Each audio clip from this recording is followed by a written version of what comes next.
बाघंबरी वस्त्र उनके हाथ में है जो भगवान को उन्होंने अर्पित किया था, जैसा कि आप तस्वीरों में देख पा रहे हैं। और यकीनन ये बाघंबरी, बाघ की खाल भगवान शिव का वस्त्र माना जाता है, वो उनको प्रिय है और उसी का वस्त्र तैयार किया जाता है भगवान भोलेनाथ को अर्पित करने के लिए।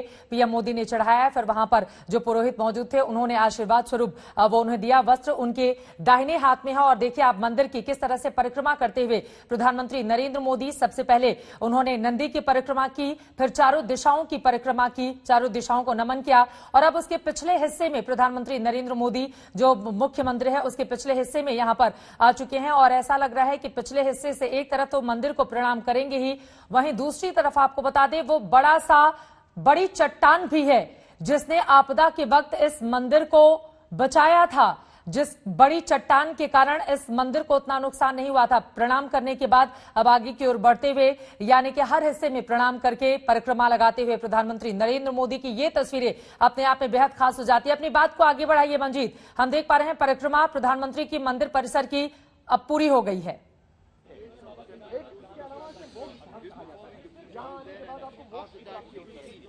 सारे धाम घूम आए, लेकिन अगर केदारनाथ नहीं घूमे तो आपके धाम पूरे नहीं होते, आपकी यात्रा पूरी बढ़ाएं। धार्मिक यात्रा है। और अब परिक्रमा करते हुए हमें नजर आए थे मंदिर के पीछे ठीक शिला है। मंजीत मेरी आवाज मिल रही है क्या आपको? अगर मेरी आवाज मिल रही है अपनी बात को आगे बढ़ाएं। हमने देखा प्रधानमंत्री ने मंदिर प्रांगण अंदर से यानी कि गर्भगृह से निकलने के बाद किस तरह से सबसे पहले भगवान नंदी की परिक्रमा की, फिर चारों दिशाओं को प्रणाम किया और उसके बाद उन्होंने पूरे के पूरे मंदिर परिसर को उसकी पूरी की पूरी परिक्रमा की। जितने भी भक्त वहां पर जाते हैं जरूर करते हैं ताकि जितने भी भगवान है एक साथ सभी की परिक्रमा हो जाए और चारों तरफ उन्होंने दिशाओं को भी नमन किया। ये तस्वीरें मंजीत मेरी आवाज मिल रही है क्या आपको?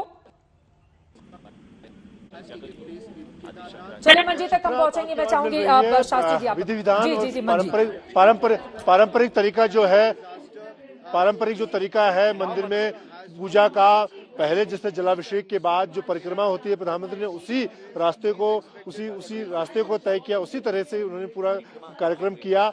और अब वो अपने जो उनके पास फूल मालाएं थी, जो वस्त्र थे, वो अपने सहयोगियों को दे रहे हैं। और अब आगे की जो कार्यक्रम की जो तैयारी है चित्रा, उसकी तरफ वो बढ़ेंगे। यहाँ पर मंच तैयार है सामने, बिल्कुल मंदिर के अगले हिस्से में मंदिर के सामने मंच की तैयारी हो गई है। जो साधु संत लोग हैं वो मौजूद है, सरकार, उत्तराखंड सरकार के तमाम मंत्री मंच के आसपास मौजूद है। और अब जो हम तस्वीरों में देख पा रहे हैं, प्रधानमंत्री अब मंदिर के आसपास की जो निर्माण कार्य हैं वो उसकी जानकारी ले रहे हैं। यहाँ के जो मुख्य सचिव हैं, उसके अलावा जो मुख्यमंत्री हैं वो उनको जानकारी दे रहे हैं। अब प्रधानमंत्री जो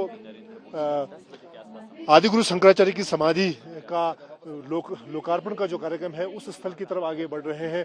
उधर सब यहाँ से मंदिर के बिल्कुल 50 मीटर की दूरी पर पिछले हिस्से में जहाँ पर जो दिव्य शिला है उससे होते हुए रास्ता शंकराचार्य की समाधि तक जाता है, वहाँ पर प्रधानमंत्री जाएंगे और जो समाधि का लोकार्पण का कार्यक्रम है वो कार्यक्रम संपन्न होगा। उसके बाद यहाँ पर करीब जो 300 करोड़ की दूसरे चरण की परियोजना।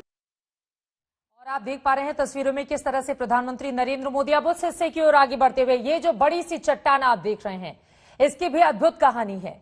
2013 में जो आपदा आई थी, जो प्राकृतिक आपदा, उस आपदा में अचानक से न जाने किस दिशा से ये चट्टान आती है और उसके बाद मंदिर के ठीक पीछे वाले हिस्से में बीचों बीच जाकर रुक जाती है। और इस चट्टान की वजह से ही संभव हो पाया जो मंदाकिनी नदी का तेज प्रवाह आ रहा था वो दो हिस्सों में बंट गया था और इसी वजह से मंदिर परिसर को किसी भी तरह का नुकसान नहीं पहुंचा। यही कारण है कि जो भक्तजन वहां पर जाते हैं, एक तरफ भगवान भोलेनाथ के दर्शन करते हैं, केदार बाबा के आशीर्वाद लेते हैं, तो इस चट्टान पर भी आपको बता दें कि वो पूजा अर्चना करना नहीं भूलते हैं। और ये चट्टान की तस्वीरें आप देख पा रहे हैं। प्रधानमंत्री नरेंद्र मोदी अब यहीं से, चूंकि 60 मीटर की बहुत पास में ही आपको बता दें कि शंकराचार्य की मूर्ति का अनावरण भी वो करने के लिए पहुंचने वाले हैं। अब ऐसा लग रहा है कि सीधे उसी दिशा की ओर उन्होंने रुख कर लिया है। ये बिल्कुल सामने की तस्वीरें आप देख पाएंगे। और अभी फिलहाल ये जो चट्टान है उसके बारे में प्रधानमंत्री नरेंद्र मोदी को वहां पर देख रहे हैं किस तरह से चट्टान की भी पूजा अर्चना होती है और जो पंडित पुरोहित वहां पर मौजूद हैं, जो लोग वहां पर मौजूद हैं, वो उसके बारे में जानकारी देते हुए फूलों से सजाया गया है इस पूरे के पूरे चट्टान वाले हिस्से को भी आप जैसा कि देख रहे हैं। और यकीनन जो भक्तजन है भोलेनाथ के, वो मानते हैं कि जरूर दैवीय आशीर्वाद रहा होगा इस चट्टान में, तभी एक न जाने किस दिशा से ये चट्टान तब आती है जब काफी तेज प्रवाह मंदाकिनी नदी का आता है और सब कुछ वो बहा ले जाने के लिए बेताब हो जाती है। जरा सोचिए, जिस हिस्से में 6000 से ज्यादा लोग या मारे गए या फिर लापता हो गए, वहां पर जितने भी होटल, दुकानें, सब कुछ थी, सब कुछ बह गई थी।